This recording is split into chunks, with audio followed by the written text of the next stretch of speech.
Hello students.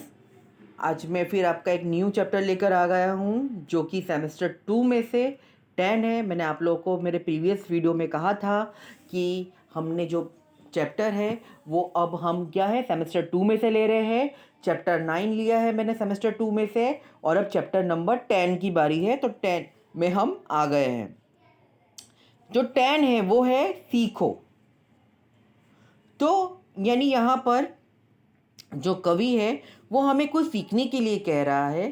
सीख तो हम किससे क्या सीखेंगे वो हम यहाँ पर देख रहे हैं। फूलों से नित हंसना सीखो, भंवरे से नित गाना, तरु की झुकी डालियों से नित सीखो, शीश झुकाना। यानी क्या है कि जो फूल फूल फूल क्या है, फूल से हमको क्या है कि क्या करना है, नित हंसना सीखना है। हमेशा हंसना सीखने के लिए कह रहा है, ठीक है। भौरों से नित क्या करना, गाना। यानी कि उसको गाना यानी जो जो जो भौरा है वो क्या करता है, हमेशा गुनगुनाता है ना, तो उसकी जो आवाज़ है उसको कवि ने गाने पर प्रस्तुत की है। तो भौरे से नित गाना सीखने के लिए कह रहा है। तरु की झुकी डालियों से नित सीखो, शीश झुकाना।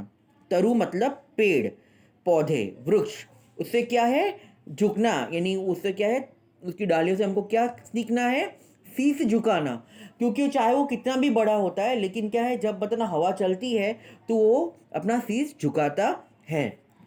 उसी तरह से सीख हवा के झोंकों से लो, कोमल भाव बहाना, दूध तथा पानी से सीखो मिलना और मिलाना। यानी सीख हवा से, यानी क्या है कि जो हवा हवा जो है कि उससे क्या करना है हमको, को क्या है कोमल भाव। कोमल भाव मतलब यानी सुंदर, यानी हवा से क्या है एक सुंदर वातावरण फैल जाता है। उसी तरह से हमको क्या है दूध और पानी से क्या सीखना है, मिलना और मिलाना। जैसे दूध और पानी को हम मिला देते हैं तो क्या तुम दोनों को अलग कर पाओगे, नहीं नहीं कर पाओगे। उसी तरह से यहाँ पर दूध और पानी की बात कही गई है कि इसको क्या है मिलना और मिलाना है। सूरज की किरणों से सीखो जगना और जगाना, लता और पेड़ों से सीखो सबको गले लगाना। यानी सूरज की किरणों, सूरज की जो किरणें हैं उससे क्या सीखना है हमको, जगना और जगाना। यानी सूरज खुद भी जग जाता है, साथ में सबको जगाता भी है। तो हमको सूरज से क्या सीखना है, जगना और जगाना। लता और पेड़ों से सीखो सबको गले लगाना। लता मतलब क्या है, जो हमारी जो बेल होती है, आप देखोगे बेल जो होती है वो धरती पर यानी ऐसे फैला हुआ होता है, लेकिन उसको जहाँ जहाँ पर उसको जगह मिलती है वो वहाँ पर क्या है पकड़ कर उसको चढ़ने लग जाता है ऊपर। तो वो क्या है गले लगाने की बात कर रहा है। जो वो जो अपने आप को अपने आप में जो सबको पेड़ के ऊपर सब में लिपट जाती है ना, तो गले लगाने की बात कर रहा है। तो लता और पेड़ों से क्या सीखना है हमको, गले लगाना। क्योंकि पेड़ों पे क्या है लता है लिपट जाती है, तो वो गले मिलाने का यहाँ पर बात कही गई है। फिर है मछली से सीखो स्वदेश के लिए तड़प कर मरना, पतझड़ के पेड़ों से सीखो दुख में धीरज धरना। यानी मछली जो है वो क्या है स्वदेश में जो है, यानी क्या है उसमें क्या है तड़प कर मरना। यानी स्वदेश मतलब जहाँ पर पता ना ऐसे टाइम पे जब पानी ना हो, बराबर पानी सूख जाता है तालाब में, तो उस टाइम पे क्या है कि सूख कर जब पानी सूखने लगता है तो तड़प कर मरना। और पतझड़, पतझड़ की जब ऋतु आती है तो क्या है सारे पत्ते जो पेड़ के झड़ जाते हैं, फिर भी क्या है जो पेड़ के लिए उसका दुख का समय होता है, फिर भी क्या है वो धीरज रखता है। वो सोचता है कि फिर मेरा समय आएगा और फिर मेरे पेड़ों पर क्या है पत्ते वापस आ जाएंगे। दीपक से सीखो जितना हो सके अंधेरा हराना, पृथ्वी से सीखो पानी प्राणी की सच्ची सेवा करना। यानी दीपक, दीपक मतलब दिया, उसे क्या सीखने के लिए बोल रहा है, जीतना। यानी क्या है हमेशा जीतने की वो प्रगति देता है। क्यों, क्योंकि अंधेरे को वो हरा देता है।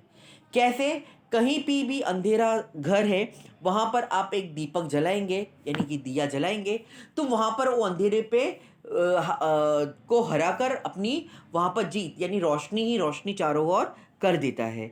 जैसे कि आप हम देखोगे कि दिवाली का समय होता है या कोई भी समय होता है, हम जब बहुत सारे दिए जलाते हैं तो वहाँ पर क्या है, उजाला ही उजाला हो जाता है और वो अंधेरा दूर हो जाता है। उसी तरह से पृथ्वी से क्या सीखना है हमको?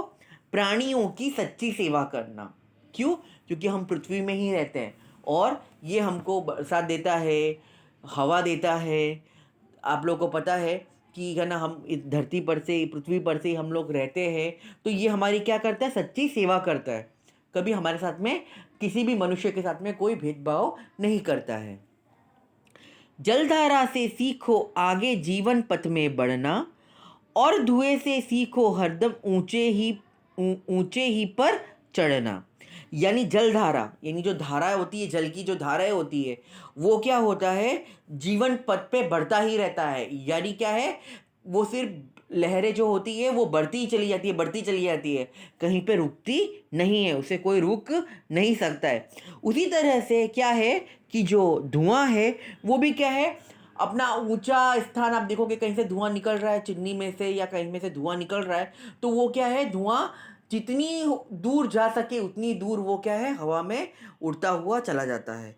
तो ये दोनों चीज़ क्या है, यानी इनसे सीखने के लिए कह रहा है क्या, जलधारा से जीवन पथ पे बढ़ना और धुएं से क्या है, ऊंचे चढ़ना। तो ये चीज़ समझाई गई है।